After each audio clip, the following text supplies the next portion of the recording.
Le peuple hébreu apparaît vers l'an 1000 avant Jésus-Christ à l'ouest du croissant fertile, au bord de la mer Méditerranée. D'où vient-il? On ne le sait pas. Peut-être de Mésopotamie, en tout cas c'est ce que racontent les Hébreux eux-mêmes. En tout cas ce qui est sûr c'est que vers l'an 1000 il y a deux royaumes hébreux.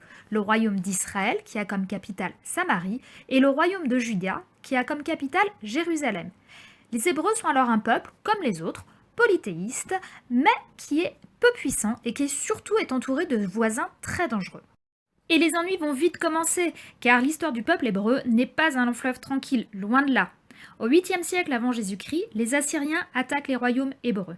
En moins 722, le royaume d'Israël est rayé de la carte, il disparaît. Il ne reste alors plus qu'un seul et tout petit royaume hébreu, le royaume de Juda. Et là, c'est la panique à Jérusalem.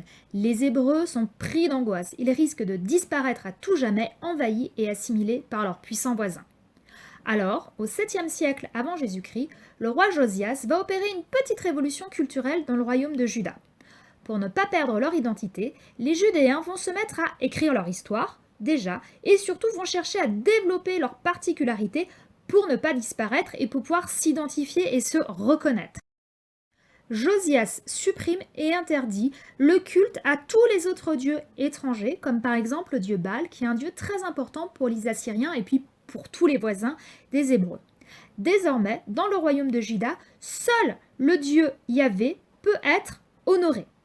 Notez qu'il y a un majuscule à temple, c'est normal. Comme dans le royaume de Juda, il n'y a qu'un seul lieu qui est honoré, donc il ne peut y avoir qu'un seul temple, d'où la majuscule au mot temple quand on parle du temple pour le Dieu des Hébreux. Donc nos Hébreux ne veulent pas perdre leur identité, ne veulent pas prendre le risque de perdre leur Dieu, que leur Dieu ne soit plus honoré s'il venait à disparaître. Alors ils commencent déjà à écrire leur propre histoire. C'est le début de la rédaction de ce qu'on appellera ensuite la Bible. Et surtout, ils ne se mettent à prier qu'un seul Dieu. Ils sont donc en train de devenir progressivement monothéistes. Mais les Assyriens, ce n'était que le début des problèmes pour les Hébreux. En moins 587, le royaume de Juda est à son tour attaqué, détruit par les Babyloniens. Le temple, le seul temple dédié à Yahvé, est détruit. Et pire, les Judéens sont envoyés en exil à Babylone, d'autres prennent la fuite et vont par exemple en Égypte.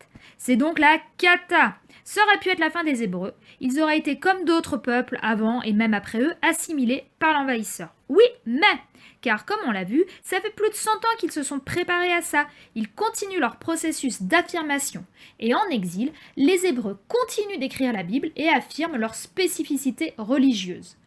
Au 6e siècle avant Jésus-Christ, les Hébreux sont donc véritablement monothéistes. Ils ont donné naissance à la première religion monothéiste qu'on va appeler le judaïsme car ils viennent du royaume de Juda. Le monothéisme juif naît donc entre le 8e et le 6e siècle avant Jésus-Christ. C'est un processus lent, ça ne se fait pas du jour au lendemain, car c'est quelque chose de vraiment très étrange pour l'époque. Les Hébreux sont successivement attaqués par les Assyriens puis les Babyloniens, et c'est pour garder leur identité qu'ils forgent cette nouvelle religion.